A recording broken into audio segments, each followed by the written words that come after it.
Tainter gate holds back a pool of water, density equals 1,000 kilograms per cubic meter, which is 2 meters deep. The radius of curvature of the gate is 2 meters, and it is 6 meters long. The mass of the gate is 1,000 kilograms, and its center of gravity is at the position indicated on the diagram. Assume that the point where the gate contacts the bottom of the pool is frictionless. Calculate the reaction force on the hinge. So we'll use the diagram that's given here as our given information, add a couple of things to it as we read the problem statement. So the density of this water we'll be assuming is 1,000 kilograms per cubic meter as given in the statement. The pool of water is 2 meters deep, already given. Radius of curvature of the gate is 2 meters and it is 6 meters long. So this radius of curvature is 2 meters as shown here, but the gate is 6 meters long, so we'll set the width as 6 meters. The mass of the gate is 1,000 kilograms and its center of gravity is at the position indicated on the diagram. So this is the surface of the gate, and of course it has struts connecting it back to the hinge point here, and the center of gravity of that entire assembly is right there, and so the weight is acting at that point downwards, 1,000 kilograms. So the mass of the gate is 1,000 kilograms. Assume that the point where the gate contacts the bottom of the pool is frictionless. So that point right there is frictionless. Calculate the reaction force on the hinge. So notice the hinge point is right here. So we'll put our find information here. And what are we asked to find? Reaction force in the hinge.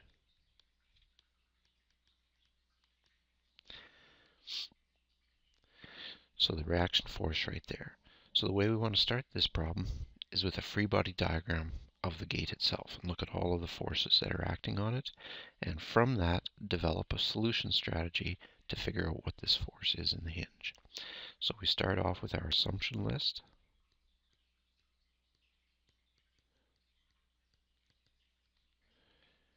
Which we'll come back and fill out as we make assumptions. Analysis. And as I said, this starts off with a free body diagram. So first thing we do here is a free body diagram.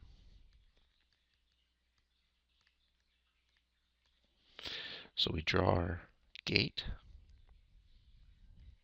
and I'm also going to draw the struts that connect it back to the hinge. So the hinge point right there, and that's the surface of the gate. So what are all of the forces acting on this? Well, remember that it has a weight that acts from that center of gravity that's given. So that's the weight. There's certainly a reaction force at this hinge, which I'll call R sub H, reaction at the hinge. And notice I just draw that as a vector. It's a force acting at the hinge. It may have two components, it may have one component.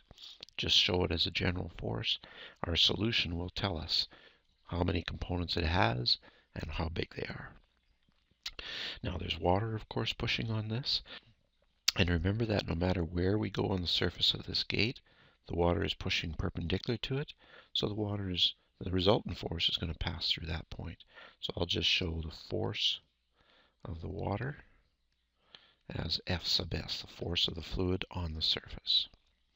Now also remember, because of the way the water acts perpendicular to the surface, there's zero moment around this point. So I'm not going to show any moment on this gate, just the force acting on it. So we've got our reaction force, we've got the force of the fluid acting on it, we've got the weight, and we're going to assume that this hinge is frictionless, so there's no moment in the hinge at all. Don't have to show a moment there due to the friction. So the first assumption is a frictionless hinge.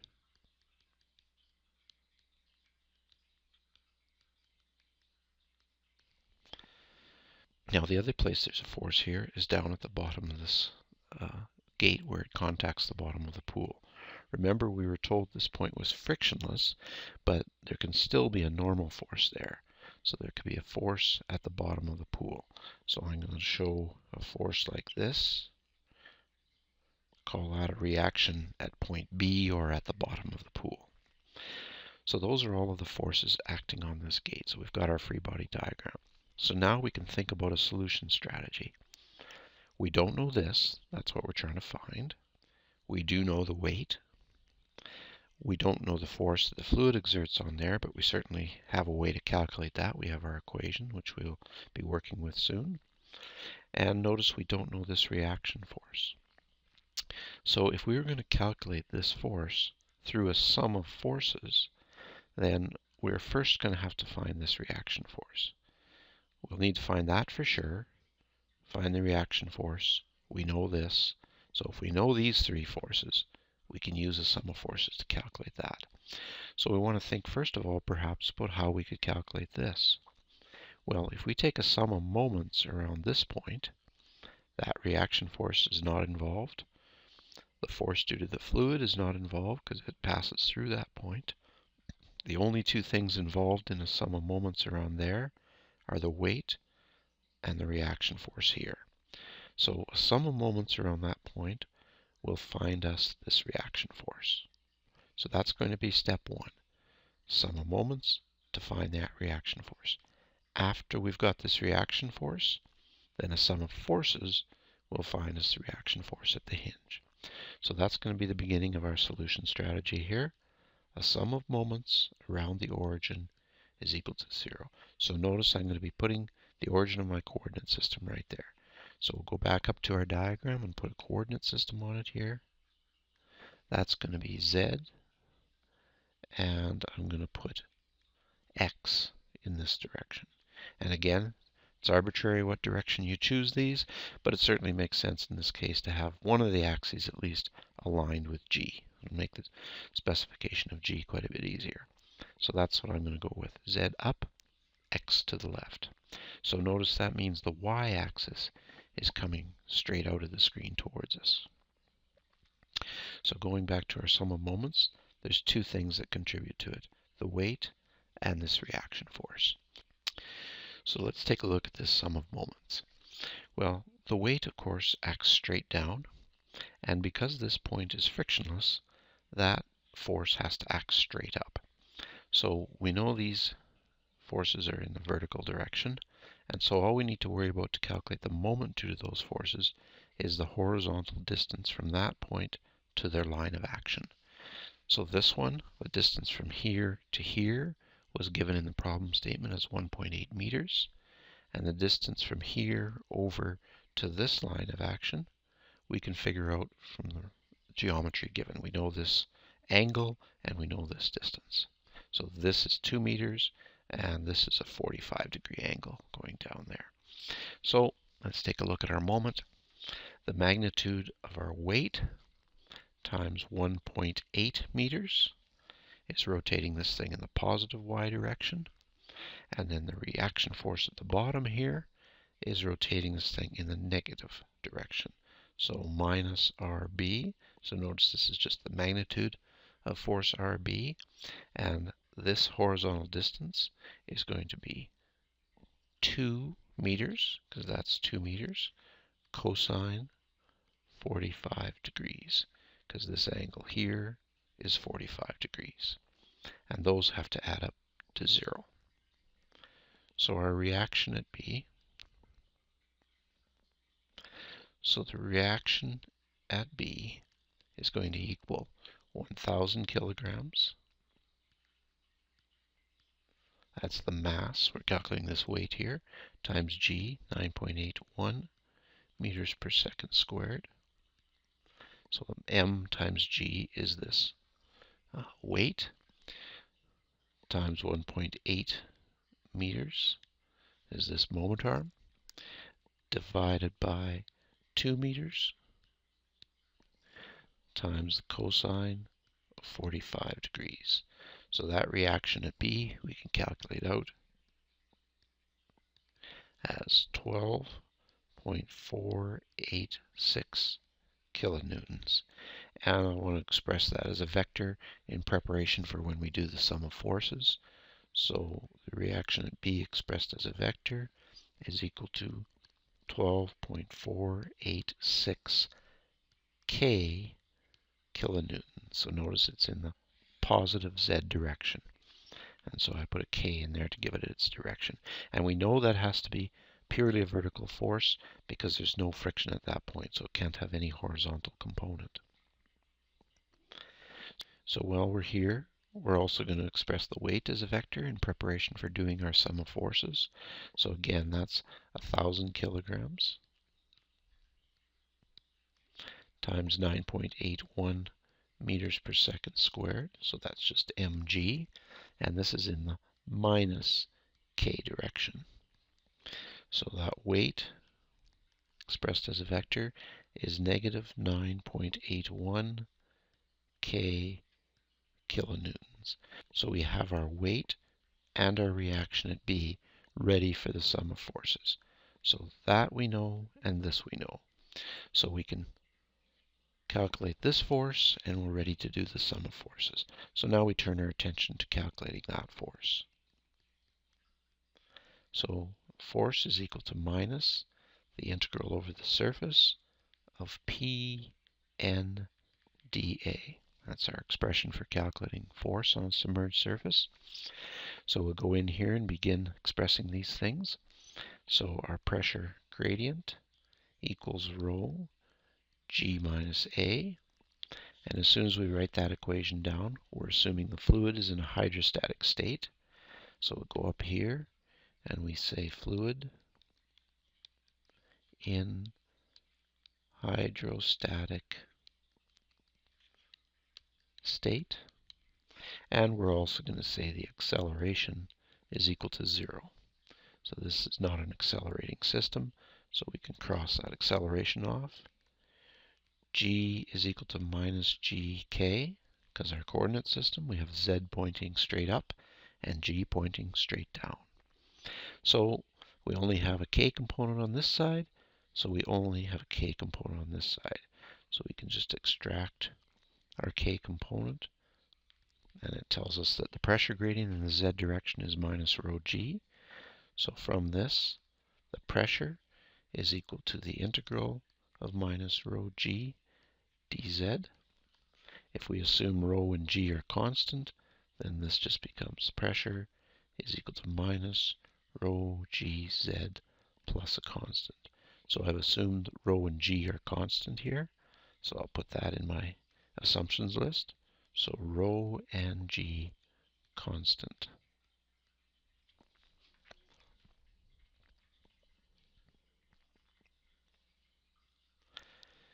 Now, we solve for the constant by taking a look at our diagram and seeing if there's a z position where we know the pressure. So back up to the sketch here. This is our z coordinate, and at this point here, we know the pressure is equal to 0, or gauge pressure. So notice we're using gauge pressures here to take away the effect of the atmosphere pushing on the other side of this gate. So at this value of z, the pressure is 0. So what is that value of z? Well, we can figure it out from this geometry. Okay, this distance is 2 meters. This complete distance there is 2 meters. And the distance from here to here is 2 sine 45. So 2 meters subtract 2 sine 45 will be that distance. So we can go down and solve for our constant of integration doing that. So at z equal h, that'll be our 2 meters, minus r sine pi by 4. So that's 2 meters sine 45 degrees. At that point, the pressure is equal to 0. So we substitute these two things into this expression and solve for c. So the pressure is 0 is equal to minus rho g.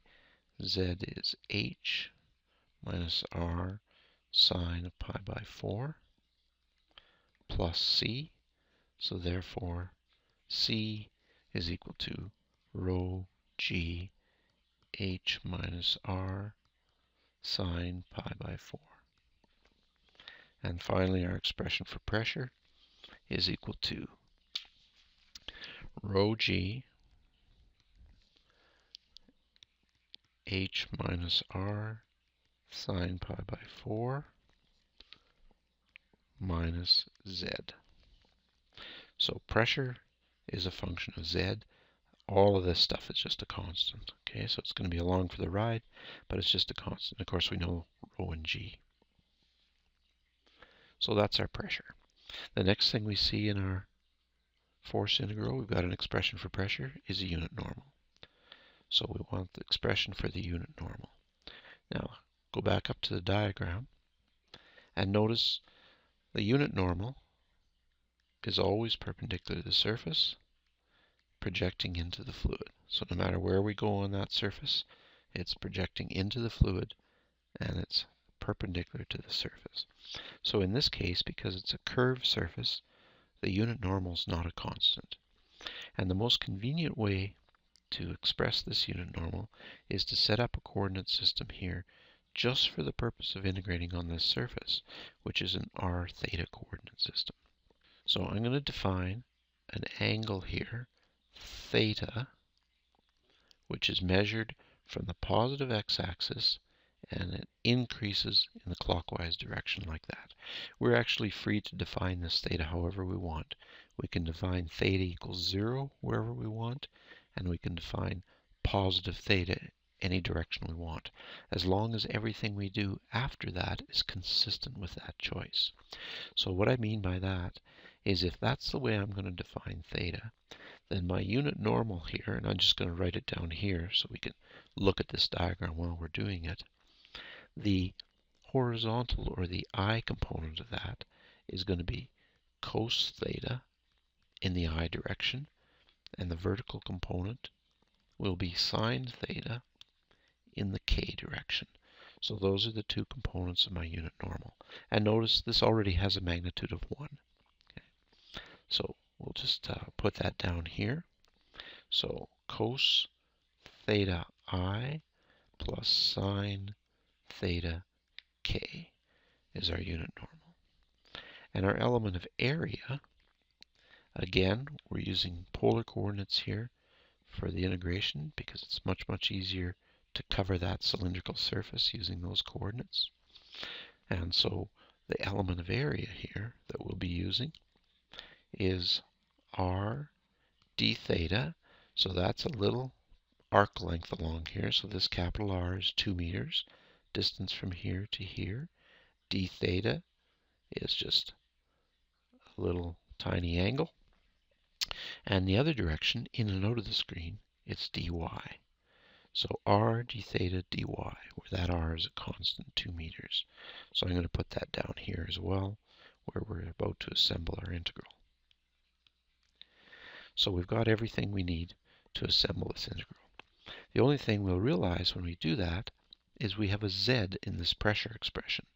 So the other thing that we can see from our diagram here is that z is actually equal to r sine theta. Okay, so we can say that here as well. Z is equal to r sine theta. So everything inside the integral now can be in terms of theta. So time to assemble this expression for force minus double integral, and we'll come back and put limits on that in a moment. Our pressure expression is rho g h minus r sine pi by 4 minus z, but instead of z we're going to put r sine theta in there. So that's our pressure. Our unit normal is cos theta I plus sine theta k, and our dA is r d theta dy. Last thing we need here is limits of integration. So in the theta direction, we're going to be integrating from minus 45 degrees, which is there, up to this point. So our first limit of integration is this value of theta, which will be minus 45 degrees. And our second limit is going to be there, which is whatever angle that is. We'll have to figure that angle out.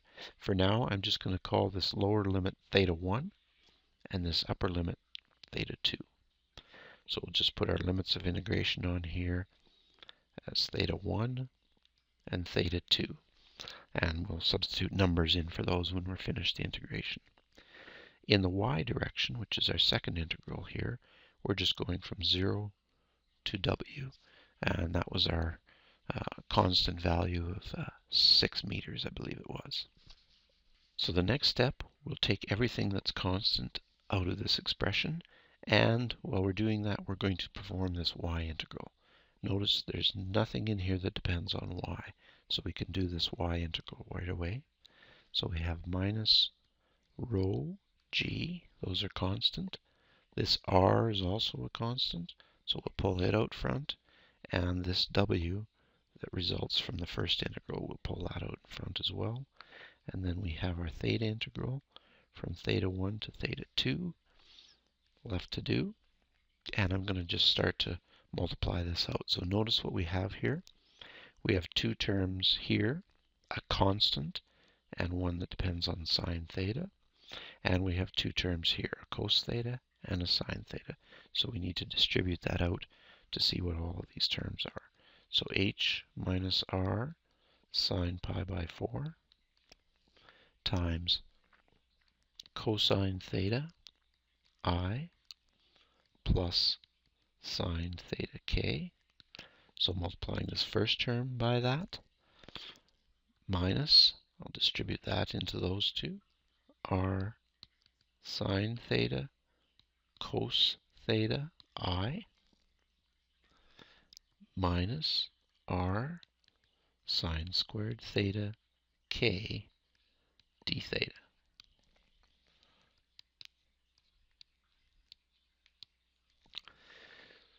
So now we're ready to integrate this. So we have our constant here, h minus r sine pi by 4. The integral of cos is sine theta.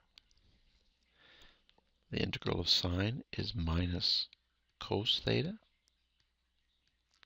And we've got to remember to be bringing these unit vectors along.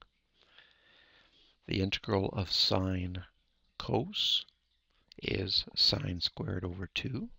So this is r sine squared theta over 2. And again, remember the unit vector, I. And then the integral of sine squared, so we have our minus r out there, is theta over 2 minus sine 2 theta over 4. And remember the k unit vector is still there, and that's all evaluated from theta 1 to theta 2. So we've completed the integral. We just need to substitute in the limits. And when I substitute in the limits, I'm also going to gather together all of the I components and all of the k components. So notice we have an I component here and here, and a k component here and here. And I want to gather those together so that we can express this as a vector with two components. So still have constants out front here. And so h minus r sine pi by 4 times, first of all, this will be sine of theta 2 minus the sine of theta 1. So I'm substituting in the limits here. Minus r over 2. So it's this part. So notice I'm gathering together here everything with an I in it. So that times that has an I in it, and this has an I in it. So minus r over 2 sine squared theta 2 minus sine squared theta 1. So all of that stuff is in the I direction. Now gather together the k component and substitute in the limits, and I'll start that over here. So we have r sine pi by 4 minus h times cosine theta 2 minus cosine theta 1. So notice that's this multiplied by that, but because there's a negative sign here, I've swapped the order of this to account for that negative sign. So that's what this is, minus r over 2, theta 2 minus theta 1. So that's this term right here. Notice that is a k component as well, plus r over 4. So now I'm working on this part. Sine 2 theta 2 minus sine 2 theta 1. And all of that is in the k direction. So we have an I component gathered together here with the limit substituted in, and the k component all gathered together here with the limit substituted in. Now, remember this expression is giving us the force that the fluid exerts on the gate. Now, we actually know everything inside of this equation, so I'm just going to list those things out here. The density is 1,000 kilograms per meter cubed. Remember, we need that right out front here. G, 9.81 meters per second squared. R, radius of curvature of the gate, is 2 meters. The width of the gate is 6 meters. The H inside of here is the depth of the pool of water, and that's also 2 meters. Theta 1 is our lower limit of integration, so let's go back up to our diagram and remind ourselves what that is. That's this location here, and remember theta is measured 0 in this direction, positive increasing there, so this is actually negative 45 degrees. So theta 1 we'll put as minus pi by 4. Theta 2, we need to be a little bit more careful about getting theta 2. Again, we'll go back up to our diagram here, and I'll just clean this up a little bit. That is our theta 2 right there. So this angle is theta 2. And that distance is 2 meters. And this distance we actually already calculated when we looked at the calculating the constant in the pressure expression. That distance is 2 meters minus 2 sine 45. So in other words, that distance minus this distance is that one. So we can get that theta 2 from an arc sine function. So this will be arc sine of the opposite of that triangle, which is h minus r sine pi by 4, divided by the hypotenuse, which is just r. So everything in here we've already listed numbers for here. So this calculates out to 0.29725, and that's radians. So everything that we need to substitute in this equation is listed here. So that force due to the fluid on the surface works out to minus 117.7 I plus 52.80 K kilonewtons. So let's just go back up to our diagram and see if the sign of those makes sense. Remember, this is the force the fluid exerts on the gate. So we have a negative I component, so certainly this fluid is pushing in the negative x direction, and a positive k component, so it's also pushing upwards or in the positive z direction. So now we've got the force of the fluid, we can do our sum of forces equals 0. And we recognize all of the forces acting on this, the force of the fluid, plus the weight of the gate, plus the reaction at the bottom of the pool, RB, plus the thing we're trying to find, the reaction at the hinge. All of those things have to add up to 0. So the sum of forces is 0. So we can calculate the reaction in the hinge as being minus the force the fluid exerts on the gate, minus the weight, minus the reaction at B. And we have expressions for all three of these things expressed as vectors that we can substitute into here. And I have to remember to change the sign of them because of these minuses. So the reaction at the hinge is equal to 117.7 I minus 52.80 K, so that's negative Fs, plus 9.81 K, so that's negative W, minus 12.49 K, that's negative RB. And all of those are in kilonewtons. So finally, the reaction in the hinge is equal to 117.7 I. Notice this is the only I component. The rest of these are all Ks. Minus 55.48 K. And both of those components are kilonewtons. So that's the reaction force in the hinge, or the force that the hinge exerts on the gate.